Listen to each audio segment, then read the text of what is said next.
morning, Kentucky. Welcome to this ABC 36 News Update. Here's what's making news now. The weekend weather forced some school systems to close today. Jackson Independent School and the Riverside Christian School are closed this morning because of storms.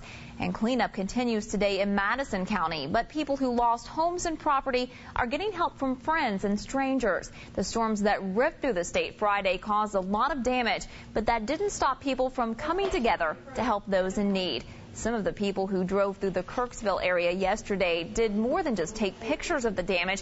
They got out and helped clean up. Helen Estes was in her home when the twister struck, and she says she was touched by the kindness of strangers. Well, they've just been wonderful, and some of them I can't tell you names, but we've been swamped with friends, and we've been blessed.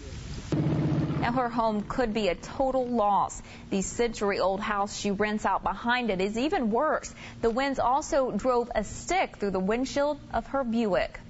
Now, all the survivors we spoke with say they've been helped by friends and family and even some people they'd never met before.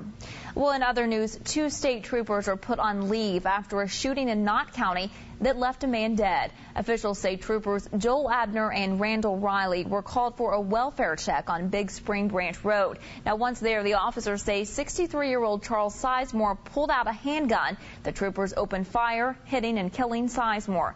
The officers were not hurt. A plan to slash federal funding for families of fallen officers is causing some outrage. When Jessamine County Sheriff's Deputy Billy Walls was shot and killed in 2001 while serving a warrant, his widow received $300,000 from the federal government. But now there's a proposal to cut funding from the program from $110 million to $60 million. They had grossly, put money into the fund in case there was like another 9/11. But as of right now, with us having just $150 a year, the survivors would not be affected. There's plenty of money in there with it going down to 60. This is an insurance policy, basically, and you can't bet on the number of officers who may or may not lose their life. You can't bet against the 9/11 happening again. You can't bet against the Waco happening again.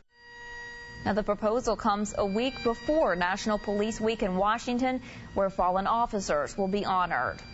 A freak accident claims the life of a former Knox County official.